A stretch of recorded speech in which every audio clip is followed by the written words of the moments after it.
Hello champions, welcome to your own channel social science by Vishal sir. Last class में हमने पढ़ा था the French revolution के introduction के बारे में। आज हम लोग पढ़ेंगे कि फ्रेंच सोसाइटी किस प्रकार की थी, कब, during the late 18th century. ठीक है। जो भी चैम्पियन मेरे साथ पहली बार जुड़ रहे हैं उनसे मेरा एक ही बात कहना है, उनसे एक ही रिक्वेस्ट है कि आप वीडियो को एंड तक देखें और 2 टाइम्स देखें। आपको चीज़ें समझ में आएंगी। बहुत लोगों को हेल्प हुआ है कंटेंट से। जिस प्रकार से हम पढ़ाई करते हैं हम और आप, उस प्रकार से आप एक बार वीडियो को देखें, उसके बाद आप कंटिन्यू ही करेंगे। ठीक है, चलिए शुरू करते हैं। कहते हैं French society during the late 18th century. सबसे पहले हम लोग इस सेंचुरी को समझते हैं कि आखिरकार यह सेंचुरी है क्या। जब कहते हैं लेट 18th सेंचुरी, अच्छा आप अभी किस सेंचुरी में जी रहे हैं? होपफुली सभी का आंसर यही रहेगा कि हम लोग अभी किस में जी रहे हैं? 21st सेंचुरी में जी रहे हैं। ठीक है, 21st सेंचुरी में जी रहे हैं। ठीक, बट हमारा जो ईयर चल रहा है वो क्या चल रहा है भाई? 2025, 2025 चल रहा है जी। तो हम लोग 21st सेंचुरी में रहे हैं और ईयर है हमारा 20। Isn't it confusing? ये बहुत इंटरेस्टिंग है।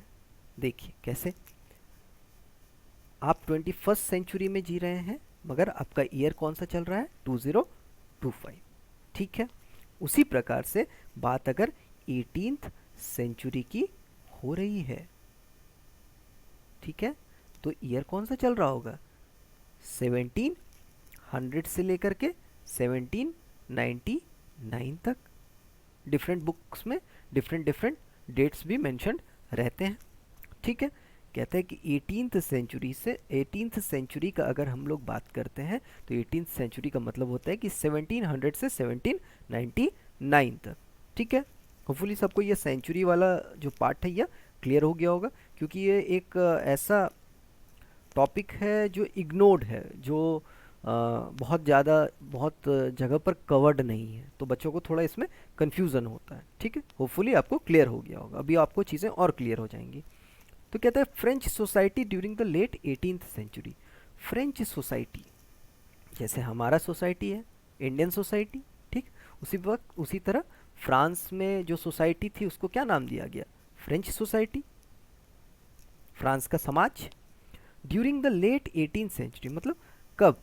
लेट 18th सेंचुरी में कैसा था? तो लेट में देखिए 1774, मान लीजिए कि 1751 के बाद वो लेट में ही आ जाएगा, मतलब इससे प्लस जैसे हो जाएगा 1752 कह लीजिए आगे, जैसे वो लेट में ही आ जाएगा। ठीक, तो कहता है कि लेट 18th सेंचुरी में कब? हमारे पास तो ईयर भी है, देखिए इन द ईयर 1774। कहता है Louis 16 became the king of France who belonged to the Bourbon family of kings, got married to the Australian नहीं, सॉरी ये मिस्टेक है मेरा यहाँ पर, ये ऑस्ट्रियन है। ठीक है, आप इसको ऑस्ट्रियन कर लीजिएगा, ऑस्ट्रियन। ठीक, ऑस्ट्रियन प्रिंसेस नेम्ड मैरी एंटोनिट। ठीक है, कहता है कि इन द ईयर 1774 लुइस 16 क्या बन गए? वह किंग बन गए, वह राजा बन गए। कहाँ के बन गए? फ्रांस के वह राजा बन गए, जो किस फैमिली से बिलोंग करते थे? वो जो बॉर्बॉर्न बिस्किट आता है उसी प्रकार का उनका भी फैमिली का नाम था। क्या नाम था? बॉर्बॉर्न फैमिली ऑफ किंग्स। ठीक, और उनकी शादी किससे हो गई? उनकी शादी हो गई ऑस्ट्रिया की प्रिंसेस, जिनका नाम क्या था? Marie Antoinette. ठीक, कहता है under the leadership of Louis 16 France aided the 13 American colonies to gain their independence from the common enemy Britain. कहता है जब गद्दी संभाल ली लुइस 16 ने, तो उसने कुछ काम भी करने की शुरुआत की। तो उसने क्या किया? उसने हेल्प किया। एडेड, एडेड का मतलब होता है हेल्प करना। ठीक है, हेल्प करना, ठीक है। हेल्प किसको किया? 13 अमेरिकन कॉलोनीज को हेल्प किया, क्या करने में? टू गेन देयर इंडिपेंडेंस, स्वतंत्रता हासिल करने में। किससे? From the common enemy Britain. इसका मतलब क्या समझ में आता है कि ब्रिटेन के कब्जे में कुछ था। क्या था? ब्रिटेन के कब्जे में 13 अमेरिकन कॉलोनीज थे, ठीक। उसको उनसे छुड़ाने में, ब्रिटेन से कब्जा मुक्त कराने में किसने मदद की? फ्रांस ने मदद की, ठीक है। और under the leadership of Louis 16। इसका मतलब, अच्छा यहाँ पर लिखा हुआ है common enemy Britain. Common enemy Britain से यह क्या समझ में आता है कि फ्रांस का भी एनिमी था ब्रिटेन और अमेरिका का भी एनिमी था ब्रिटेन, ठीक है। नेक्स्ट पॉइंट पे चलते हैं। After the accession the king found the treasury was empty and the state was already in debt and the war added more debt, so the state had to increase the taxes। कहता है जब उसने सिंहासन संभाला, Louis 16 ने सिंहासन संभाला। Assertion का मतलब होता है काबिज होना, गद्दी पर काबिज होना, ठीक है। मतलब जब इसने अपना सिंहासन संभाला तो इसको क्या मिला? ये जो खजाना था, जो ट्रेजरी था, ट्रेजरी का हिंदी होता है खजाना।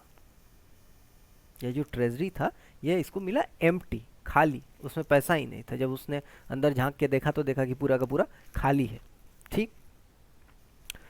तो उसको पूरा ट्रेजरी एम्प्टी मिला, और जब उसको खाली खजाना मिला तो उसने सोचा अब क्या किया जाए।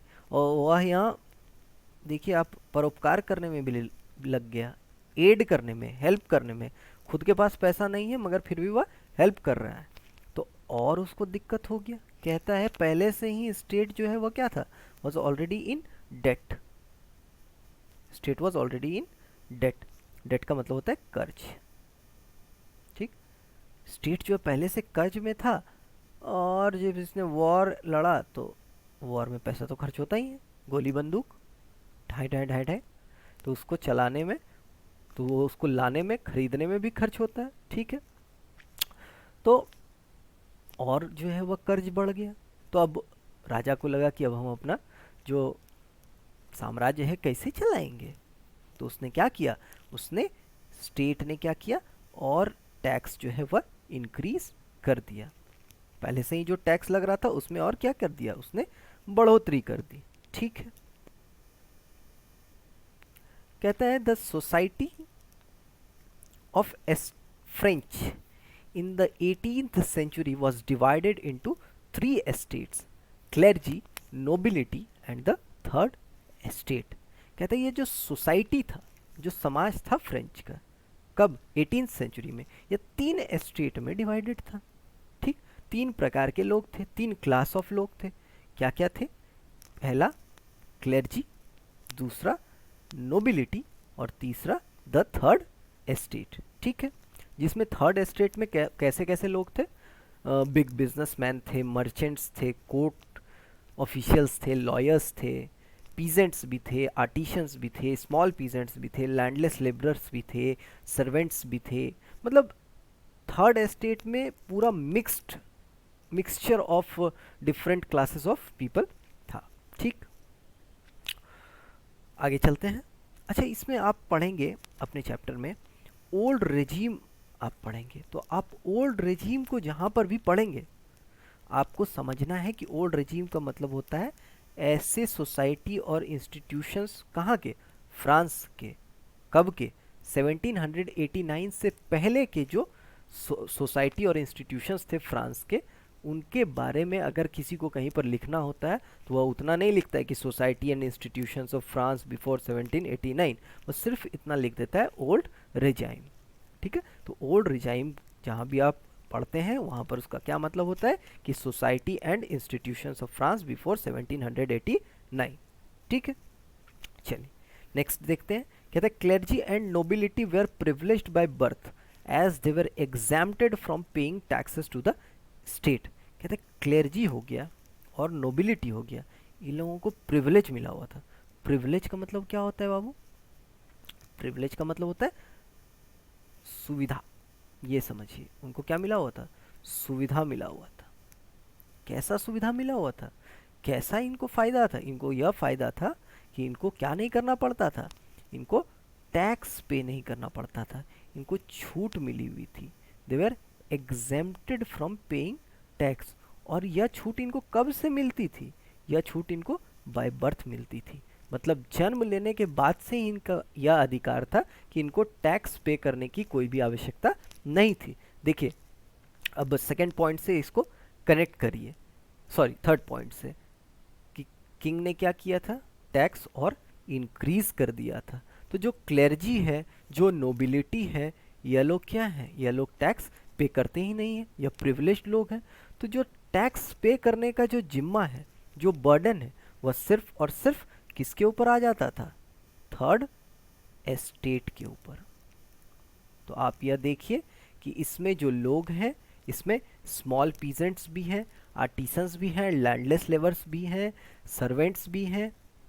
जो बड़े बड़े धनाढ्य लोग हैं, प्रॉस्पेरस क्लास ऑफ पीपल हैं, जो पैसे वाले लोग हैं, वह टैक्स पे नहीं कर रहे हैं। और जो गरीब लोग हैं, जिनके पास अपना ज़मीन नहीं है, वह किसी तरह दूसरे के खेत को जो है रेंट पर लेकर के उस पर काम करते हैं, उस पर अनाज उपजाते हैं, उसी से उनका किसी तरह से गुजारा हो पा रहा है, और उन्हीं को क्या करना पड़ रहा है? उनको टैक्स पे करना पड़ रहा है। तो यह तो एक डिफरेंस क्रिएट करेगा।